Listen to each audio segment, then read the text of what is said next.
नमस्कार, आप देख रहे हैं CWB हिंदी न्यूज।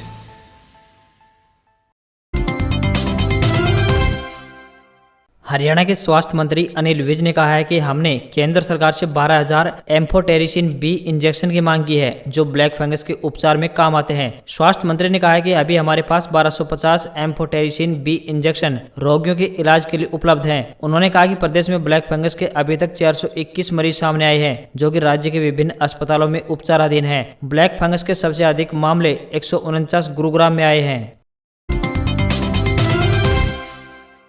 कुमारी शैलजा ने फिर बोला, मनोहर सरकार पर हमला। कोविड इलाज के लिए तय किए गए रेट गरीब लोगों के बस के बाहर। हरियाणा में कोरोना संक्रमित मरीजों के लिए प्राइवेट अस्पताल में इलाज के रेट पड़ोसी राज्य राजस्थान से दोगुने हैं। सरकार तुरंत प्रभाव से कोरोना मरीजों के रेट राजस्थान की कांग्रेस सरकार की तर्ज पर तय करे और मौजूदा रेट आधे कर प्रदेशवासियों को राहत प्रदान करे। प्रदेश में चल रहे महामारी अलर्ट सुरक्षित हरियाणा के तहत मनोहर सरकार ने प्रदेश में लगे लॉकडाउन की अवधि को एक बार फिर बढ़ा दिया है। लॉकडाउन 31 मई सुबह तक प्रभावी रहेगा और इसमें पहले की तरह प्रतिबंध जारी रहेंगे। इस बार आदेश के तहत अब जन सुविधा के लिए सरकार की ओर से तिथि अनुसार ऑड इवन फार्मूले के तहत सुबह 7 बजे से दोपहर 12 बजे तक दुकानें खोलने की छूट दी गई है। निर्देशों के अनुसार दूध, फल, सब्जी, किराने की दुकानों सहित मेडिकल स्टोर पूर्व निर्धारित नियमों के तहत ही खुलेंगे, जबकि नए नियमों के तहत अब ऑड इवन तिथि अनुसार ही ऑड इवन नंबर की दुकानें सुबह 7 बजे से दोपहर 12 बजे तक खुल सकती हैं। महामारी अलर्ट सुरक्षित हरियाणा के दौरान विभिन्न पहलुओं पर सरकार की ओर से दिशा निर्देश जारी किए गए हैं। कोरोना संक्रमण रोकने के उद्देश्य से लोगों से अपने घरों में ही रहने को कहा गया है। किसी भी नागरिक को उक्त महामारी अलर्ट सुरक्षित हरियाणा नियमों के तहत उक्त निर्धारित अवधि में नियमों की अवहेलना नहीं करने दी जाएगी। हरियाणा के शिक्षा मंत्री कंवरपाल गुर्जर ने जानकारी देते हुए बताया कि हरियाणा बोर्ड की 12वीं की परीक्षाएं जून महीने में 15 से 20 तारीख के बीच होंगी। उन्होंने बताया कि 12वीं की परीक्षाओं को लेकर आज केंद्रीय शिक्षा मंत्री रमेश पोखरियाल, सभी राज्यों के शिक्षा मंत्री और सभी बोर्डों के अधिकारियों के बीच एक वर्चुअल मीटिंग हुई, जिसमें सभी राज्यों के शिक्षा मंत्रियों ने अपने अपने राज्यों की स्थिति के अनुसार सुझाव दिए। गुर्जर ने बताया कि हम परीक्षाओं को लेकर तैयार हैं। उन्होंने सुझाव दिया कि जिस स्कूल में विद्यार्थी हैं उसी स्कूल को उनका परीक्षा केंद्र बनाया जाए और अगर कोई विद्यार्थी कोरोना संक्रमित है तो वो बाद में परीक्षा दे सकता है। साथ ही जो भी अधिकारी कर्मचारी परीक्षा लेंगे उन्हें पहले वैक्सीनेट किया जाएगा। उन्होंने कहा कि इन परीक्षाओं की डेट शीट 20 दिन पहले बता दी जाएगी। हरियाणा में कृषि कानूनों को रद्द करवाने के लिए किसान संगठन सरकार के विरोध में आए दिन नए फैसले और रणनीति बनाते रहते हैं। इसी बीच जींद जिले के खटका टोल प्लाजा पर सैकड़ों किसानों की मौजूदगी में किसान नेता सतबीर पहलवान व आजाद पालवा ने संयुक्त रूप से कहा कि एक अनोखा फरमान कर निर्णय लिया गया है कि जिसमें कहा गया है कि जो भी लोग भाजपा या जसपा से संबंध रखेंगे उनके घर में अपनी बेटी या बेटा नहीं ब्याहेंगे।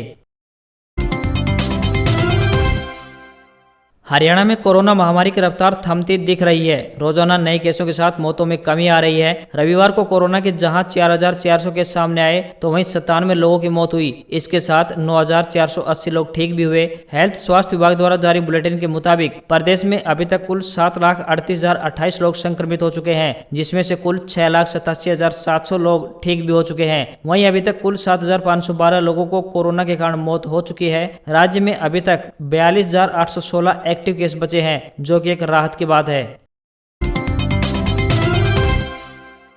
छत्रसाल स्टेडियम में जूनियर गोल्ड मेडलिस्ट पहलवान सागर राणा की हत्या के मामले में Olympic gold medallist Sushil Kumar को 6 दिन के लिए दिल्ली पुलिस की कस्टडी में भेज दिया गया है। पुलिस ने दिल्ली कोर्ट से 12 दिन की कस्टडी मांगी थी। सुशील कुमार और साथी अजय को दिल्ली पुलिस की स्पेशल सेल ने राजधानी के मुंडका इलाके से रविवार सुबह ही गिरफ्तार किया था। सुशील और अजय दोनों 4 मई को देर रात हुई घटना के बाद से फरार चल रहे थे। पूरे 18 दिन तक फरार रहने के बाद दोनों पुलिस की गिरफ्त में आए। इस बीच खुलासा हुआ है कि सुशील ने मृतक सागर से मारपीट का वीडियो भी बनवाया था ताकि सर्किट में उसका प्रभाव बरकरार रहे।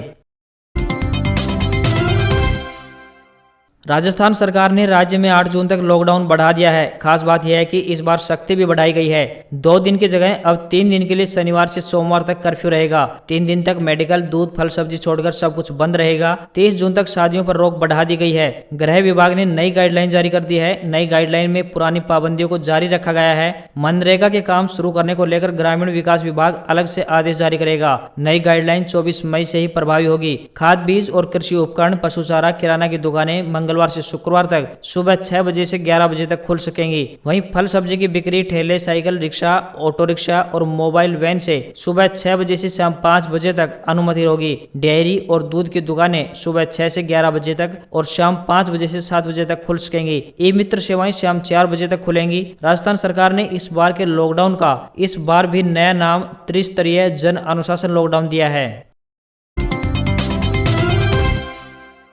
तूफान ताउते के बाद अब देश पर चक्रवात यास का खतरा मंडरा रहा है। मौसम विभाग यानी आईएमडी ने कहा है कि मध्य पूर्वी बंगाल की खाड़ी में रविवार को निम्न दबाव का क्षेत्र बना है। यह उड़ीसा के बालासोर और बंगाल के दीघा से 700 किलोमीटर की दूरी पर है। उम्मीद है कि 24 मई तक ये चक्रवाती तूफान में बदल सकता है। 25 मई को बंगाल के मेदिनीपुर, 24 परगना और हुगली में हल्की बारिश हो सकती है। कुछ इलाकों में भारी बारिश की भी संभावना व्यक्त की गई है। इसके बाद 26 मई को नादिया, बर्धमान, बांकुरा, पुरुलिया और बीरभूम में भारी बारिश हो सकती है। यास तूफान उत्तरी ओडिशा के पारादीप और पश्चिम बंगाल के सागर आइलैंड के बीच से गुजरेगा। यहाँ से गुजरते वक्त इसकी गति 185 किलोमीटर प्रति घंटा तक हो सकती है। यह पिछले तूफान ताउते और अम्फान के जैसा ही होगा। यह 26 मई को ओडिशा और पश्चिम बंगाल के तटों से टकरा सकता है।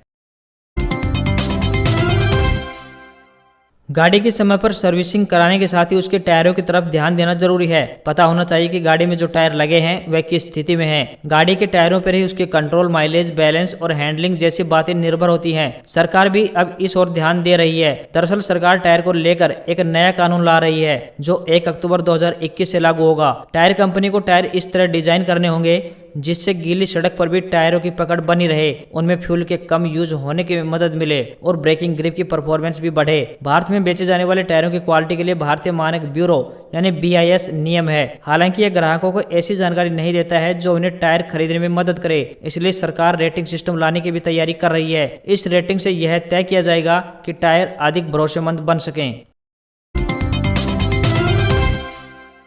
हांगकांग की स्मार्टफोन कंपनी इन्फिनिक्स ने भारतीय बाजार में अपना नया स्मार्टफोन हॉट 10s लॉन्च कर दिया है। फोन में 6000 mAh की दमदार बैटरी के साथ मीडियाटेक हीलियो G85 प्रोसेसर मिलेगा। इसमें वाटरनॉच डिस्प्ले के साथ 48 मेगापिक्सल मेन कैमरा मिलेगा। कंपनी ने फोन को बीते महीने इंडोनेशिया में लॉन्च किया था। इस लो बजट स्मार्टफोन को 2 वेरिएंट में लॉन्च किया गया है। 4GB plus 64GB storage variant की कीमत 9,999 रुपए रखी गई है, तो वहीं 6GB RAM plus 64GB storage variant की कीमत 10,999 रुपए तय की गई है। इसकी सेल 27 मई को दोपहर 12 बजे फ्लिपकार्ट पर होगी। पहली सेल के दौरान यूजर्स को 500 रुपए का डिस्काउंट भी मिलेगा। इसमें 6000 mAh की दमदार बैटरी दी गई है जो 18 वोल्ट को फास्ट चार्जिंग के साथ सपोर्ट करती है। कंपनी का दावा है कि 4G नेटवर्क पर 52 घंटे का टॉक टाइम, 76 घंटे म्यूजिक प्लेबैक, तो वहीं 27 घंटे का वीडियो प्लेबैक बैकअप भी मिलेगा।